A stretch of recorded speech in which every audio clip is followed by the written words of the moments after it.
Welcome back to the latest episode of the Key and Mang audio experience. I'm your host, Mang, as always, and my fellow co-host, Key. Key, what's good? What's up, man? How are you? I'm good. How are you? I'm lovely. I'm great. Love it. Can't Love complain. it, love it, love it. Today's episode, we have a sports physical therapist, the host of the Rethinking Rehab Podcast, and is hosting the first Rethinking Rehab Retreat on May 19th to 21st in Fort Worth, Texas. Dr. Shelbie Miller. Shelbie, what's good? How are you? What's up, guys? I'm doing good. I'm just enjoying this really nice weather down in Texas and looking forward to watching some NBA basketball later and then the Love is Blind after the altar. So a riveting Sunday for me. You trying to bring some of that warm weather to Alaska and melt the rest of the snow real quick? Oh, happy to. Yeah, it's like probably like it's been 85, 88 some days more recently. Oh, So bless. try to send it y'all's way. It was 90 here. Yeah. Oh, that's Over nice. there. It was too hot. See, I love the heat. I would much rather walk out of the house or clinic and just feel like I'm about to start sweating than like be freezing cold any day. Same. Yeah, agree. It must be nice. It must be nice. But we can talk about that. We can talk about that later. Shelby, we usually started off with a little background story, a little origin story. Can you tell us how you got to this point to where you are right now? Yeah, for sure. Love that little origin story. Yeah, I was born and raised in Fort Worth, Texas, and then went to Texas A&M for my undergrad, went to West Texas to Hardin-Simmons to get my doctorate in physical therapy and graduated at the end of 2017. I got hired on at the same clinic that I was a student at for my last rotation, which was pretty much like a dream, like first job. It was a very like sports forward clinic. They housed a residency, still house a residency. So just like culture, there was one of like learning and growing and challenging each other and not getting too complacent, which I really loved. There was a lot of opportunities to like in the future, if I became an SCS, become like a mentor or like a lecturer in the residency. We had great relationships with the doctors. And so just enjoyed kind of the multidisciplinary and all the opportunities beyond just like clinical care that was available. So took that job right after I had applied to residencies, didn't get into any, was bummed about that, but felt like this job could still give me a residency type experience without having to reapply and go that route more directly. And so, yeah, just kind of put my head down in the sand and worked hard for the past 5 years at the clinic that I've been at. Sat for my SCS in 2020 after doing like the self-guided 2000 patient care hours, sideline coverage with our doctors and ATs, the EMR course, and then finally sat for the tests. And so kind of a non-traditional path, I think, to get to where I am, but really glad at the like flexibility and autonomy I think that I've had over the past few years to kind of pursue what I want to pursue, learn what I want to learn, get mentored by who I want to get mentored by. And then also operate in our clinic as our site clinical coordinator for education. So do a lot of stuff with students, which I really enjoy. Yeah. And then as far as the Rethinking Rehab podcast, that's just over a year old. So it's kind of an idea that I had at the beginning of 2022, I guess, that I pitched to Zach and Steph with the Level Up initiative in Kalu and just said, hey, like my favorite part of going to CSM is to hear people talk about what they've like changed their mind on. Like that's just really refreshing to me to hear people that have been out in the field for like 20 years going, hey, like I used to do things this way and now I've completely done a 180. That was just really freeing to me to hear that. And so wanted to have a podcast where that was kind of the point of the conversation, was to bring people on, kind of hear about their evolution of their thought process and how they approach clinical care, mentorship, research, whatever topic is kind of interesting to them. And then from there, I kind of also wanted to do like a newsletter. I'm reading a lot of research and kind of taking in a lot of information myself, and really wanted to kind of give back to the community, the PT community that's given a lot to me. And so was kind of talking to someone about how I wanted to do the podcast and the newsletter. And then I was like, I also want to do a retreat. Like I want to have people here for a weekend in Fort Worth and, just kind of distill down the parts of CSM and weekend courses that I feel like are really special. And that's those like after hours conversations in the bar or at the hotel lobby, where you're just connecting with people and it's not clinical conversation. You're not getting CEUs for it. It's just relationships. And so that's kind of the heartbeat behind the Rethinking Rehab Retreat. So yeah, that's kind of the gist of it. once I kind of started thinking about all that in 2022, it was like time to get to work and see it through. So I'm actually kind of surprised that it's happened, but I'm thankful. I was like, I don't know how to make a website, but Squarespace, shout out to them for making it fairly easy for someone who's never done it. So what made you want to go the sports direction? Yeah, I wanted to go into sports really since I was in like 8th grade. So I broke my thumb playing softball, and ended up in a clinic for probably, I think it was just like a day. I don't think I ever went back, but went to a PT clinic. They also had OTs in there. They made me like a splint for my thumb. So nothing super exciting necessarily, but it was just like an exposure to what physical therapy was kind of like, this is like a great intersection between sports and people and a way to make money. So sorry, my dogs are playing in the background. What did you learn from being denied the residency position and having to go through that process to getting your SCS on your own? Yeah, I think. Can I kick them out? Can you just get this part out? Otherwise, I can't be distracted.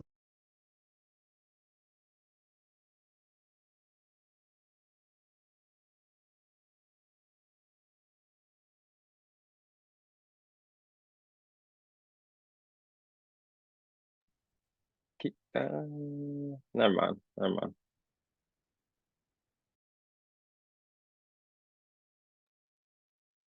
Okay, sorry about that. I didn't realize my bathroom door was open, so they snuck in. But yeah, Key, to answer your question, for things that I learned not getting into residency and then kind of pursuing the SCS, I think for me, like the biggest thing was just understanding that residency wasn't the only way to get into sports. Like there's a ton of ways to get there. There's just a ton. I think at the time I just felt like residency was the best way. And I still am probably kind of biased in thinking that is a really great way to go about it, because you have a year of structured didactic. The networking is insane. So for those reasons, I still think it's a really strong option for people. But I think for me, I also learned to appreciate like the clinic that I work in has a lot of resources, and there's a lot of opportunities in the communities around us that are relatively untapped. And so I kind of just took that upon myself to really kind of lean into that and figure out almost like, where can I insert myself into the community? Where can I insert myself into this clinic and this company, and A, make a difference, B, be a sponge and learn from the people around me. And then 3, just try to figure out like, what does it mean to kind of have the autonomy to like pick my own mentors and pick, the sideline coverage that I wanted to go do. So I kind of appreciated the flexibility, I think, of choosing all that. I feel like the process of getting my SCS kind of brought me up to speed with my colleagues that had gone through residency. It just helped kind of expose me to some like foundational literature, foundational things that I feel like I should know as a sports physical therapist. Having my SCS doesn't make me great, but I think the process definitely increased my baseline knowledge, clinical skills, clinical reasoning, all that good stuff. So as the decision-making, as you were going through that decision-making process of deciding to go after your SCS, sideline hours, going into more research, finding different mentors, did it ever get overwhelming? Because it sounds like there was a lot of stuff coming at you really quickly and trying to manage everything that was coming at you, and not, it sounded like, to me, it kind of sounds overwhelming. Like, how did you focus in on what you wanted to get out of it? Yeah, no, I think that's a great question. I think, my first year, your first year out, like you're just trying to figure out how to PT, right? You're just trying to figure out, how do I work with patients and document and like, make sure I'm not leaving myself in the dust while I'm doing all this. And so, it was just thanks to some mentors that worked with me of like, hey, if you want to go SCS route on your own, start tracking your patients, right? Keep track of how many hours you're treating athletes. So that was like one like simple thing that I could do throughout the week of like, okay, today I saw 8 hours that involved, athletes. And so just trying to keep track there. The sideline coverage for me was a fun thing. I did not mind Friday when I got off going to like a football game, for a few reasons. One, it gave me the hours that I needed, but that was really kind of the secondary reason that I was going. The bigger reason, I think, is as a PT to get to show up and learn from athletic trainers and our doctors and our PAs that go to cover those games. That's just such a skill set that I didn't have and don't have, right? If like acute triaging of injuries. And so, yes, I took like an EMR course, but that's like nothing, right? And so I love, love, love, love going to Friday night football or whatever other sporting events there are to really just learn, just watch, see how they handle things after some kind of injury management, going up to them, hey, like take me through your thought process on why you kept them out or why you put them back in. Like, what are you looking for? Take me into your brain, help me see kind of all the layers to that thought process that I can't see just on the surface. So for me, I don't remember ever feeling overwhelmed. I think the biggest overwhelming thing was just doing that. It's just that first like year or two where you're just trying to like figure things out. And you just always feel like behind the curve. I just remember going to my supervisor at the time, just being like, Devin, what is a labral tear? What do I do with this? I've never seen one. What do I need to watch out for? Can I load the biceps? Just things now that I'm kind of like, oh gosh, that's so funny.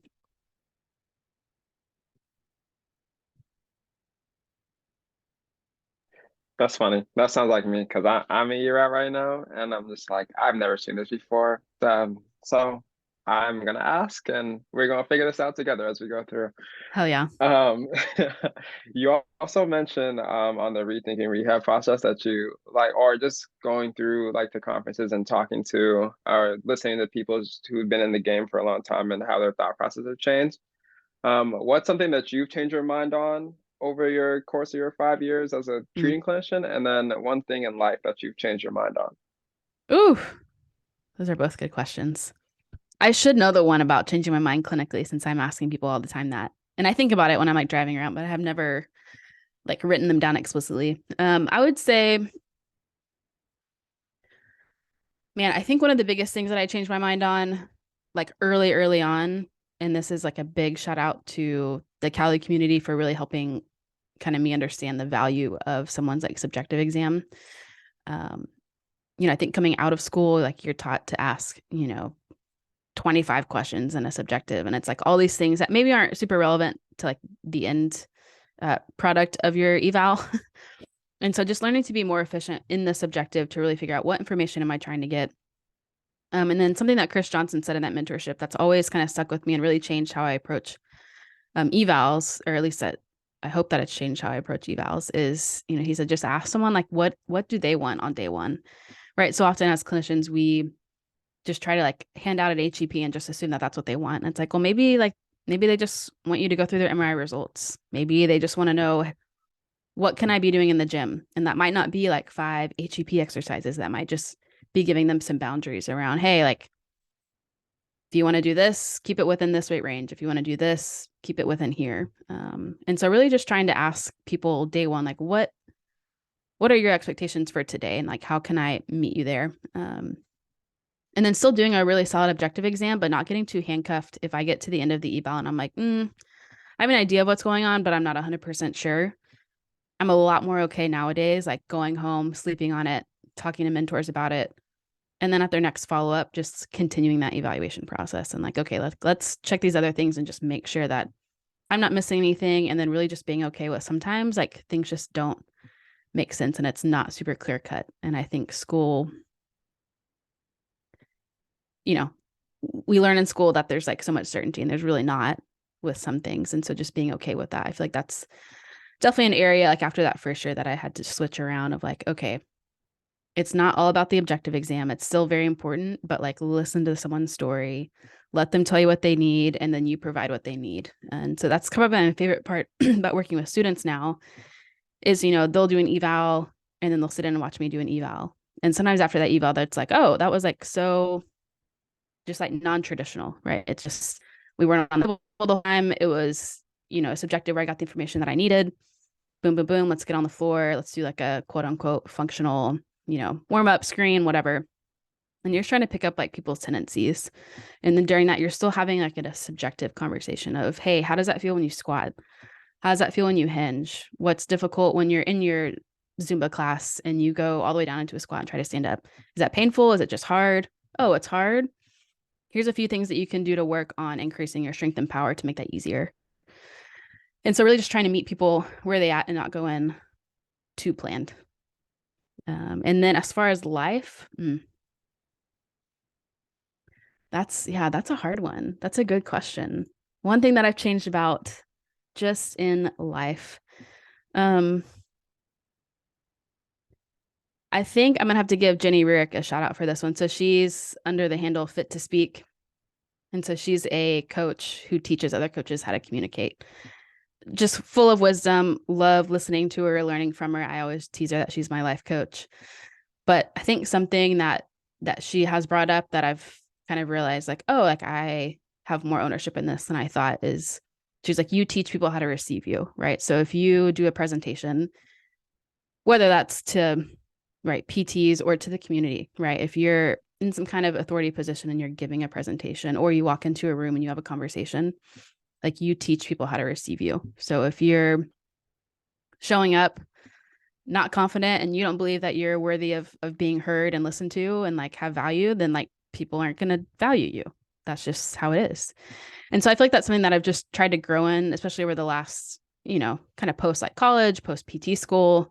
The 20s obviously are just hard, right? Because you're finding new friend groups and trying to like buy a house and just all these things. And I think trying to understand like my place in the world. I'm so quick to turn conversations back on other people because I just don't believe that people actually care what I have to say. So I have to really check myself of like, are you teaching them not to care about what you're saying, or are you giving them the opportunity to like care? And so I think that's something that I'm still in process of kind of working through and changing for sure. Yeah, I like that. I never thought of it like that, and it would make sense why, like, naturally you do that. Like, as podcast host, you always want to ask somebody the question. You're not really on the talking end.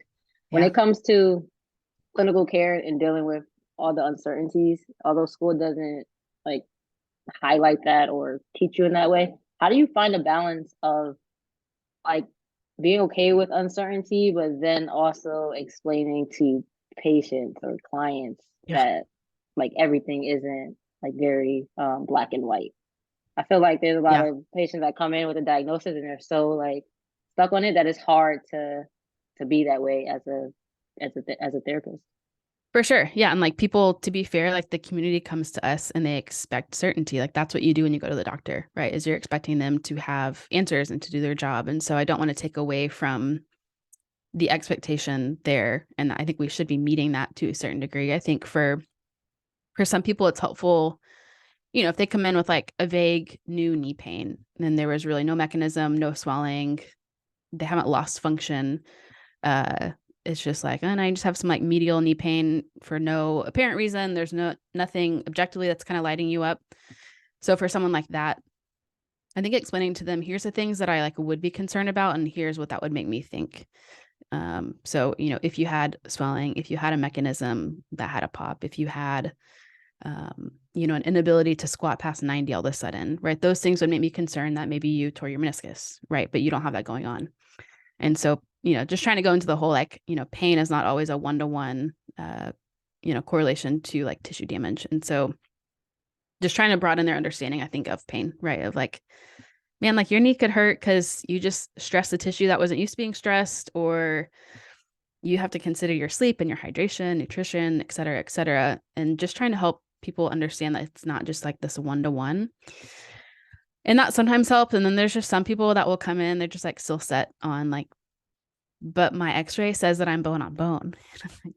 And sometimes you're just not going to change people's mind. You just have to like listen and just validate and say, hey, well, we can either sit here and like dwell on that, or like you can try to like do something about it, and we can give this 6 weeks. And if you're not any better, like I will not hold you hostage. Like you are welcome to go pursue, any other options. I had this one guy who came in and he was like, well, I know this isn't going to help. And I was like, well, I can tell you like exactly where you're going to be in 6 weeks. You're going to be in the same place that you are now because you don't actually believe that this is going to help. So like we can part ways now and not waste each other's time.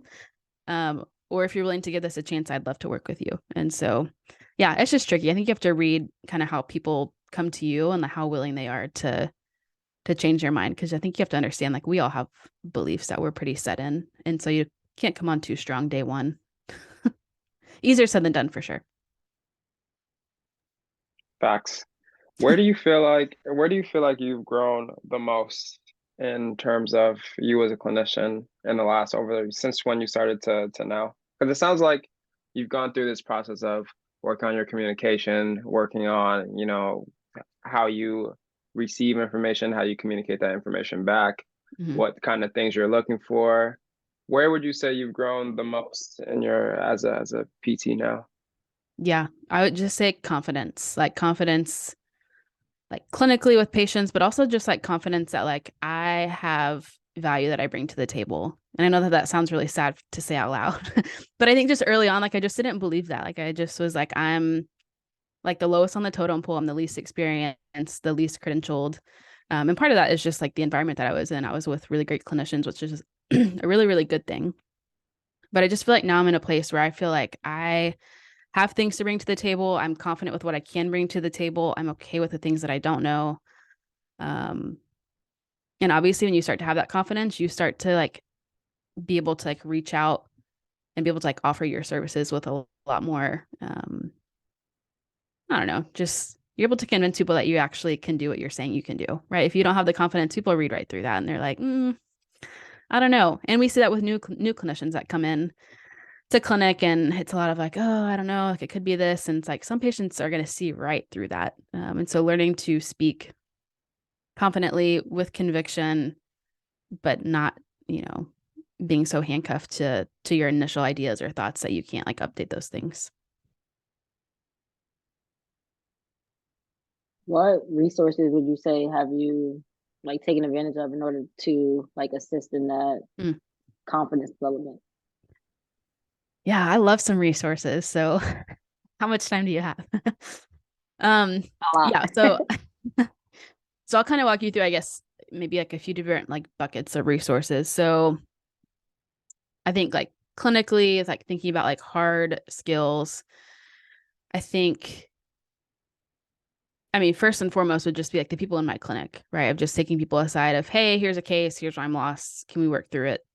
I would say that's definitely like one option. Another thing is just like reading research, right? As unsexy as it is to some people, there's like a whole like case study series in JOSPT where you can like read people's like thought process. I think that's been another like helpful thing. Right, reading research just gives you like more reps than you have exposure to like in real life, and so I think reading is helpful for sure. I have dabbled and haven't gone through an actual fellowship. It's something that I'm still interested in doing, but would recommend if you kind of just feel like I just need like my ortho skills beefed up a bit. Like consider, yes, it's a manual therapy based fellowship in a lot of places, and some people get, you know, turned off because it's manual if they're not a manual person. I would encourage you to kind of get past that a little bit and get to like the clinical side of those resources, and so they get into right, how to make decisions and how to go through a thorough exam, and your mentorship is really going to push you. It's the same thing as if you were going through residency. It's just like an extension of when you're a student and you have a CI. And so I think things like that have been really good. I've gone through a few like weekend courses, and I think it's just been helpful to kind of beef up kind of my understanding of like the spine and just areas that I don't feel super great with. And so that would be another one. I think going into sports, there's a whole like aspect of performance, right, that we don't get as PTs. And so spent a lot of time and finances and just energy into learning about performance. And so read books on conditioning and like spent just like a year just deep diving into all things energy systems because it just was cool. And then it was confusing, and then I was lost. And then I finally kind of got my head out of the water and I was like, oh, okay, now I'm starting to piece things together.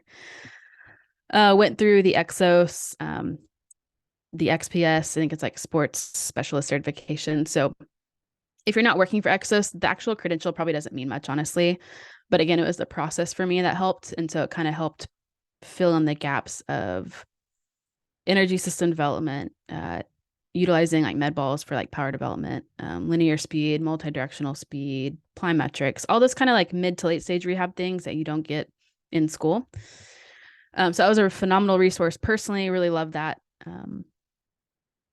And then I think on the communication side, I would just send people towards CALU. I think they have a phenomenal Foundations 1 mentorship that's centered on communication, critical thinking, growth mindset, just a lot of this quote unquote soft skills. And then Foundations 2, which I've not taken, but Quinn runs it. Quinn is a genius, all about application of exercise. And so if you feel weak with exercise application, would definitely send you that way. So those are like the big buckets that come to mind. What about non-clinical stuff? Like what other non-clinical resources do you dive into, whether it's books that you listen to, books that you read, podcasts that you listen to? Like how else do you kind of do you round out your experiences with other things that aren't related to clinical? Yeah, no, for sure. I think reading like books that's probably been like the biggest thing, in addition to going through the original like level up mentorship that focus on all those soft skills. I think that kind of helped me understand like the value of reading. Right, there's a book called like How Emotions Are Made, which has nothing to do with PT, but like you deal with people in PT, and so it's directly applicable. The Upside of Stress is another one that comes to mind. I mean, there's just like a ton of books. So I love doing book clubs. I've like hosted a few book clubs. That's just like a fun way to read a book, hop on a call with other healthcare professionals and talk about the book, and then also kind of talk about how that is related to like healthcare as it relates to humans. And so that's probably those are probably like the two main ones.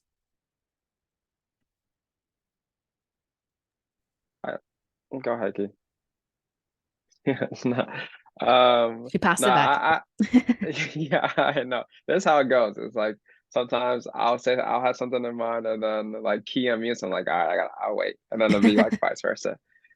I was just no, I think that's great being able to not have different avenues that you can get inspiration from, different things that you can learn from to kind of broaden your experiences and to help you relate to someone that you may experience down the line. You never know when something that you're reading in a how zebras, what's the name of the book, something White about zebras have like ulcers or yeah, something. Yeah. yeah, something like that. Yeah, like you never know how stuff like that, reading a book like that was going to relate to a patient experience that you're having. So I think it's important to be able to have like round out your experiences and not just have everything diving into just the research or everything diving Right. into going all in on one bucket, but like you said, kind of opening your mind to different possibilities and different perspectives.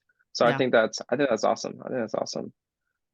I had a question about like your goals, because it sounds like you kind of decide to go into one thing and then you go after it for a little bit until something else comes out. How do you determine what you want to dive into, and then do you have like how do you know when you're ready to move to the next subject matter? Yeah. I think Jared Boyd a few years ago gave me some good advice, and he was like, Shelby, when you come out, don't try to learn everything at once. Like pick one topic and like dive deep into that for a few months. And then once you get a good handle on that, then move on. But like don't try to learn 5 new concepts at once, because right, you'll kind of be like a mile wide and an inch deep kind of thing. So I would say I consider another question that someone's asked me, Scott Morrison, one time was like, do you trust your process, like as it relates to like patient care? And I was like, 80% of the time I trust my process. So then kind of getting to like, okay, what's the 20% that you really don't trust? And then how can I basically bridge that gap a little bit? And so, right, like 3 or 4 years ago, and I was like, I don't really understand how energy systems informs my current practice, but I probably should. And so just kind of spent months reading a book by Joel Jameson called Ultimate MMA Conditioning. So it's a MMA book, but the concepts can be applied elsewhere. And so, yeah, did that. I think there'll be just certain seasons where you're like seeing certain patients and they come in like 3s or 4s and you're like, ooh, I haven't had to like deal with cervical radiculopathy in like a while because we're in a sports clinic. So why would I deal with that all the time? But then it's just like one after another. And so trying to dive into the research on that kind of topic.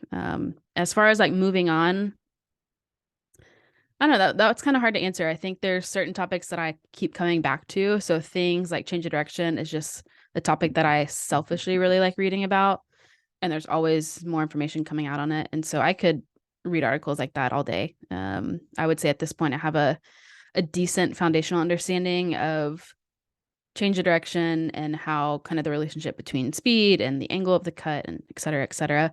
So I can read articles on that without having to like relearn it. Like I just already have a good base. And so I can just kind of add to that. And so that's not something that I feel like I'm ever going to move away from, but I'm just kind of adding to what I'm doing. But yeah, I would say there's certain things like in our clinic, we don't see a ton of UCLs. And so like if I had a new, like a Tommy John come in the door, I would definitely have to like dig in and like refresh myself on what that looks like. Same thing with concussion. I can technically treat concussion. I've seen maybe 5 in 5 years because the clinic where I'm at, we just don't see a high volume. So even though I'm trained in it and I'm competent in it, I just have to refresh every time I have one on my schedule of the process. And so kind of depends on the patients that I have, depends on my like selfish interests. If there's like presentations that I'm giving, it's a good reason to kind of dive into that.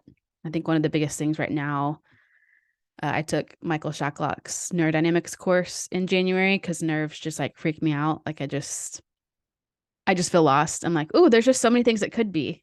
And then I just freeze. And so I was like, I need to figure this out. And so Bit the Bullet is kind of an expensive course, but it was good for me. And so took the course in January. There's like an online component that I'm still working through.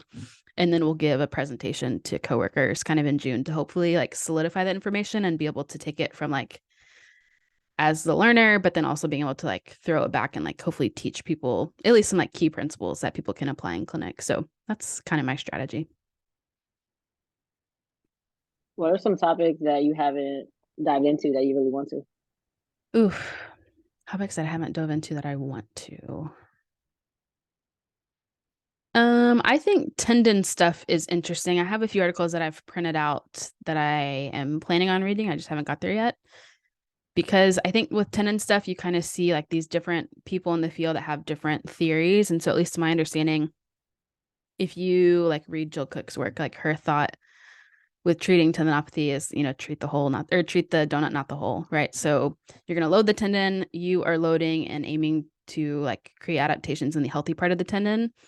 The degenerative or unhealthy part of the tendon, right, the hole, like that, it's gone. Like, don't worry about it. But then I think if you read or listen to some of like Keith Barr's work, so I listened to a podcast that he did on Just Fly a few years ago, and he actually argues that through isometrics, you create basically like a stress relaxation in the tendon, and so it's actually going to load that degenerative part. And so I think kind of seeing like two different frameworks of tendon stuff, it makes me want to dive into it a little bit more. And then I think, just trying to compare like patellar versus Achilles tendinopathy. I think the concept of like compliance and stiffness is interesting. How, right, with like a healthy Achilles tendon, like you want that stiff, and as it becomes degenerative, it becomes more compliant. And then it's the opposite in patellar tendinopathy. And those are things that I know, but I just haven't got to like really dig my heels into. But it's something that I plan on doing, just not sure when. I just read a article on compliance and stiffness. It's a new topic for me, so I'm diving into that. I would love if you would send it my way. Yeah, you probably read it though. I don't know, but probably not. I'll send it to you because I got it from please do. R2P's foundations course. So very nice. Yeah. I love R2P. So, yeah, me too. What is one topic outside of clinical care that you would like to dive into or you like to learn about? This is not necessarily like a cognitive topic that I'm trying to dive into, but just so I turned 30 on Tuesday. And so I'm turning 30. I should learn to golf. So that is my thing. I'm in the process of buying someone's golf clubs from them. You better believe I'll be at like ladies lessons on Tuesday nights. So that's something that I'm excited to learn about this year. It has nothing to do with PT, but it's just like a fun kind of new hobby. And I enjoy sports and being outside. So I think it'll be fun. So that's kind of my next little project of figuring something out. Besides that, though, I don't know that I have anything super, super obvious that's coming to mind. I feel like I'm always just like learning like cooking stuff, but that's, neither here nor there.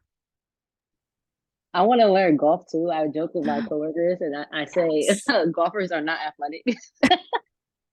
They get mad at me Yes. because they all golf, but I wanna learn how to golf just because I feel like you could meet like some really cool people golfing, like for the networking Oh, I just feel like there's so opportunity. many benefits, right? Because yeah, you can like meet some cool people. I feel like if I can't golf, then I can't justify going to like those bougie resorts that have golf courses because I can't use them because I don't know how. But if I knew how to golf, I could justify going there. And I just think Yeah, it'd be really fun. yeah. But you should learn. I, We should learn together. We'll check in a I, year and just see how it's going. We'll compare scores. oh God, I went to Top Golf and I was really bad. So Same. Yeah. My ball finally went straight after like an hour. So we'll see. yeah, mine never went straight. Meng, are When you a it comes, golfer? No, I'm horrible. Horrible. Not yet. No, yeah. Mini golf, you can catch me on a mini Okay. golf. I can putt, Okay. but Putt putt. trying to Yeah. drive, nah. Eh,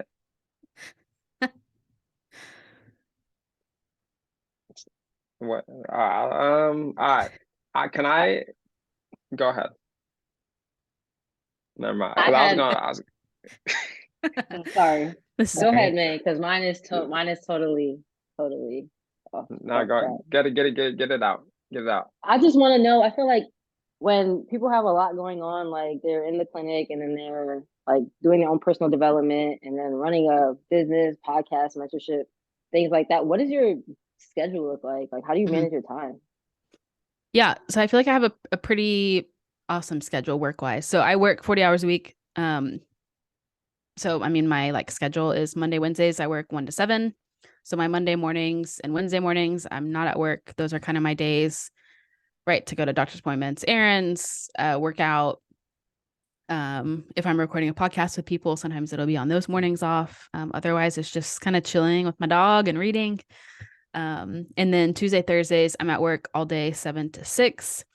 So those are like my earlier evenings. And so, yeah, I mean, typically during the week, I might be like working on some like side work stuff, like stuff related to like the newsletter.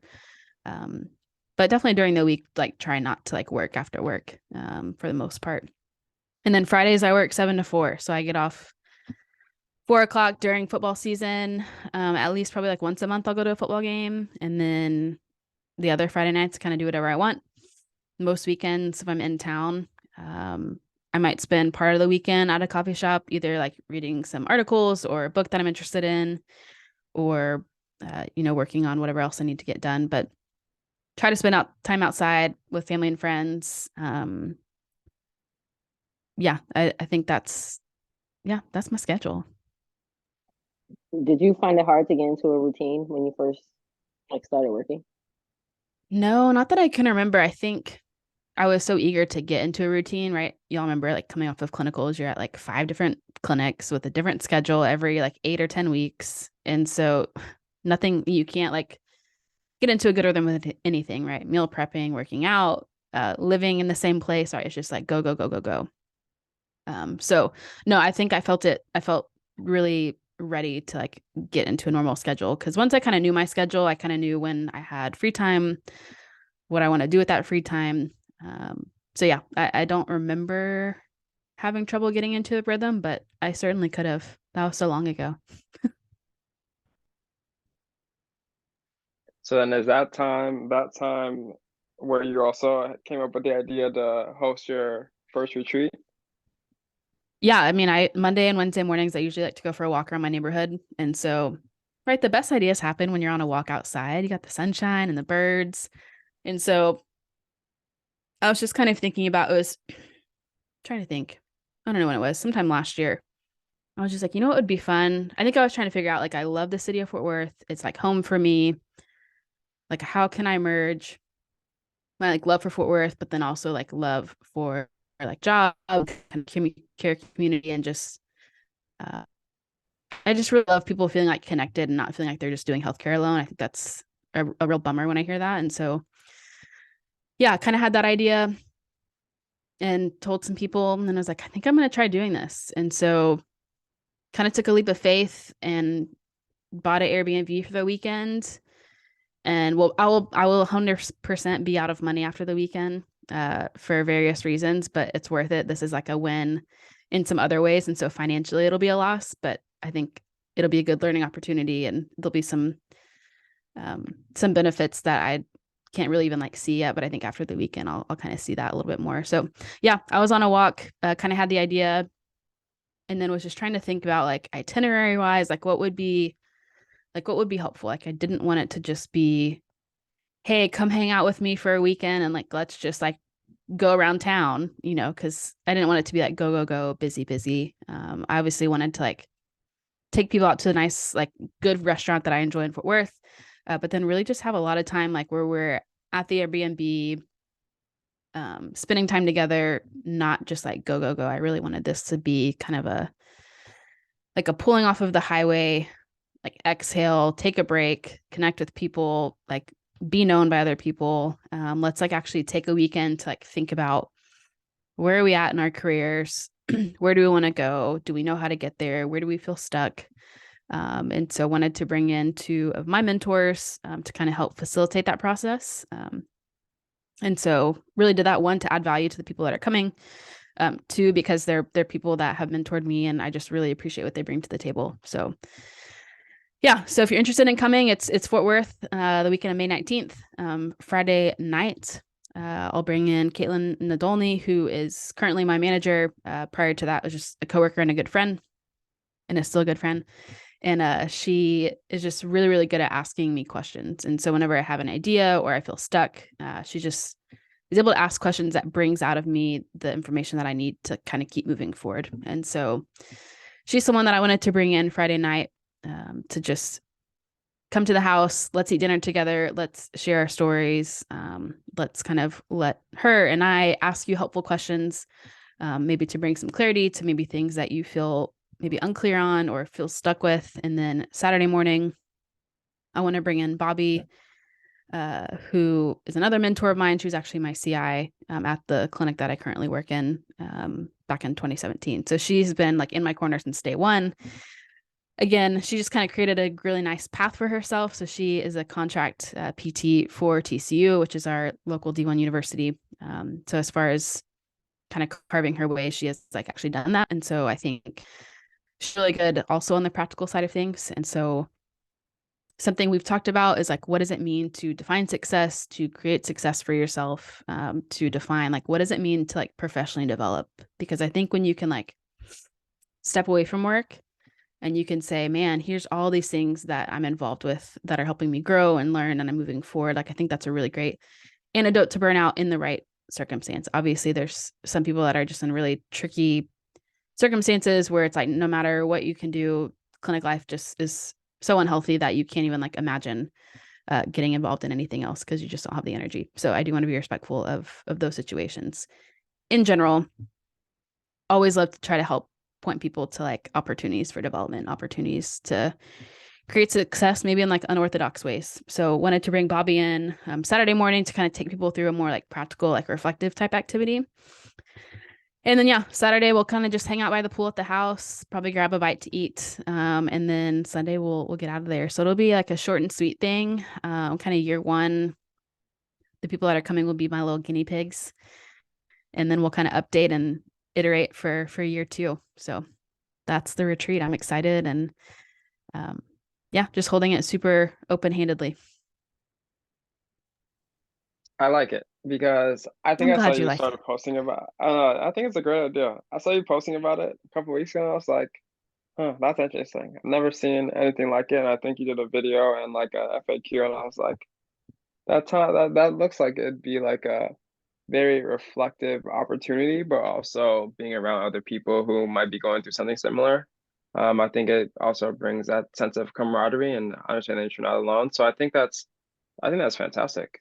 But now my follow-up question to that is, if let's say everything goes right, everything goes according to plan or exceeds your expectations, what does the rest of the year look like if everything were to go right?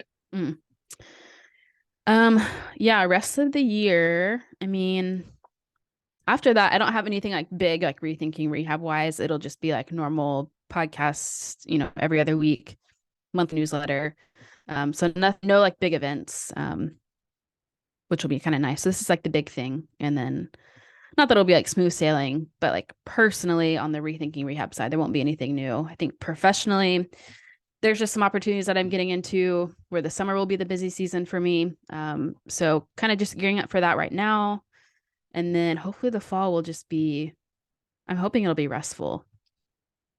So normally my mom and I get season tickets for A&M football, but the season schedule this year is kind of bad. So I think we're going to wait till Texas joins the SEC and start that back up next year. Usually in the fall, we're down there watching football. So this fall should be nice and chill, but that's what we always say, right? And then it's crazy. Do you have any like long-term goals with this retreat? Like, say everything goes well, which is I'm pretty sure it is going to go well. Like 5 years from now, you're doing this. What does it look like? Oh, that's such a good question. I will be honest, I'm not a super big long-term goal person, which is, it is what it is. I've had to learn like, okay, what does it mean to like goal set? And that doesn't mean that I don't have like any immediate kind of next steps or like vision. But I've never, like when I was in PT school, I never was like in 10 years, I want to be here. In 15 years, I want to be here. I mean, not even like personally, like there was never like by 28, I want to be married. And by 32, I want to have kids. Like that just is not how my brain works. So I think for the retreat, man, in 5 years, if we're still doing it, that's a win for me. If it goes so poorly that I don't want to invest in it in 5 years, then, I think that would be less than ideal. So I hope in 5 years, it's still a thing that I'm doing and still a weekend that people are, telling their friends to come to because it's valuable in ways other than, just getting continuing education credits, which I understand is tricky when you're like, well, if I'm going to spend my money, I need to like get CEUs because I can't just like spend the money and not get that. So I am sensitive to that. I don't know how to solve that problem right now because I'm not teaching anything on the weekend. And I'll give a shout out while we're kind of talking about retreats and CEUs. Trailhead Learning has some really dope retreats in like, they bring in like an in-house chef, they stay at a cabin. It's like you go to like the mountains and then you also get CEUs because the people that are hosting it do a course over there doing like running injuries and like hip and like I think some like pelvic floor stuff. So if you're someone who wants to spend a little bit more money and go get CEUs, I would go check out Trailhead because they're doing some really cool stuff. We'll definitely check them out. What is success to you? I think success for me, man, I think success for me is honestly just like trying when it's risky. Like that's something that's really hard for me to do. I'm very risk averse. I don't like risk. I don't like doing something and like the possibility of failure seems more than the possibility of success. And so for me, success is just doing it, knowing that it's risky, knowing that I might quote unquote fail, not just in like the event or the whatever, it was not a success, but maybe like financially I lost money or maybe it like didn't get received the way that I wanted it to get received.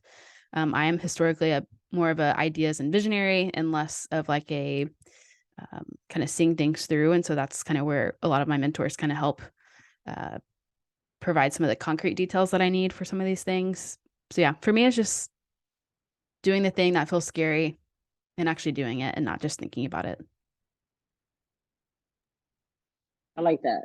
I would definitely say that I think I'm like naturally, I think I'm more like okay with risk, but I think when it comes to like finances and then business, it's like a different type of risk you have to get comfortable with. So that's something that I am working through too. Because in order to get to a certain point, you do have to be okay with taking some risks and like getting yourself out of your comfort zone. Mm-hmm. How have you like learned to become like more okay with that?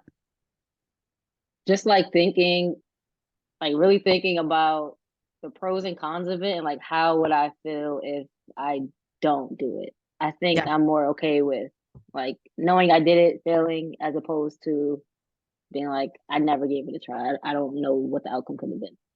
for sure. For sure. That's Yeah, how I look at it. It I doesn't always work though.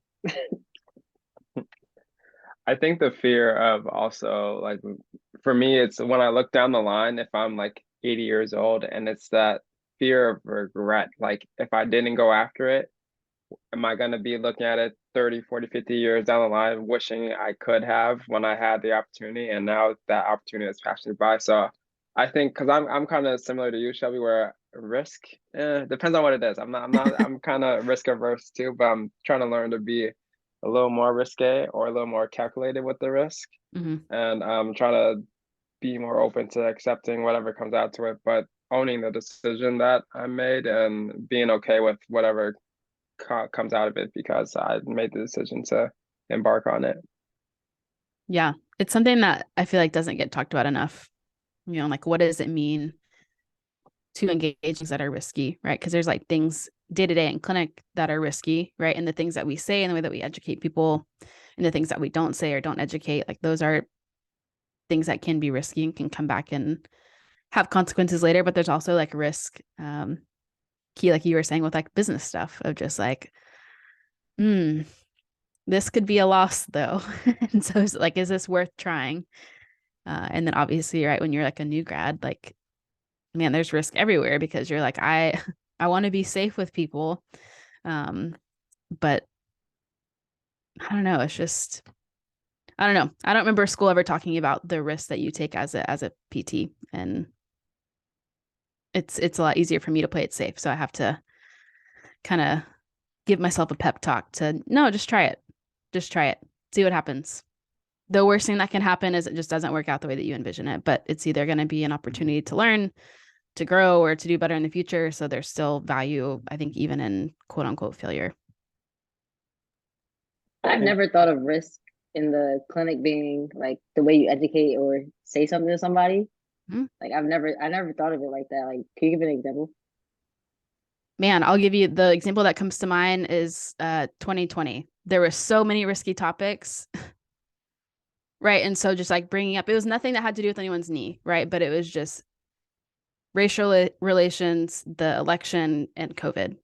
Right. And just trying to learn how to navigate, not saying anything because it was risky, but also wanting to, like, I don't know, just like picking their spots with people.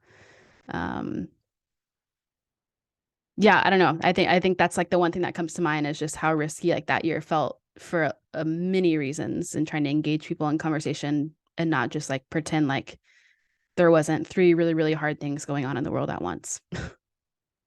Yeah, I definitely agree with that. And I feel like I dealt with that on like with the NCAA tournament just now, like recently. Really? Yeah. With Caitlin Clark and Angel Reese. Angel. There were so many people, so many older folks in my clinic that were like upset about it, and then asking my opinion on it, and then the younger generation is like, yeah, it was fine. And then even, this is totally irrelevant, even when the Ted Bundy documentary was out, that was kind of risky too, because patients like to talk about these things. Yeah. Like, I don't know what I should be saying and what I what I shouldn't be saying. So I never thought of it like that, but yeah, that is risk. Yeah, and like when patients bring up like, hey, my doctor said this, and you have to be careful about how you respond to that, because is this a patient that's going to go back to the doctor and say, hey, Shelby said this when I told her that you said this? Because patients do that.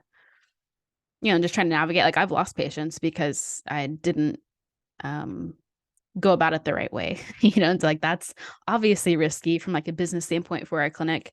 But then also just like personally, professionally, like losing relationships with people because I didn't hold my tongue when I was either supposed to, or I just didn't say it in a way that was the best for all parties at hand. But you live and you learn. You live and you learn. You got no other choice, right? Exactly. My last question for you, speaking of learning, if you could give 1 to 2 things that you want listeners who listen to this episode to take away from this conversation today, what would you say? I would say don't do your job alone. Find your tribe of people. Whether that's virtually, that's still a thing, or ideally like in person. And then 2, do the risky thing. Just do it. I'm doing it with you, so preaching to the choir. I like that. I feel like a lot of this podcast is me preaching to the choir. Yes.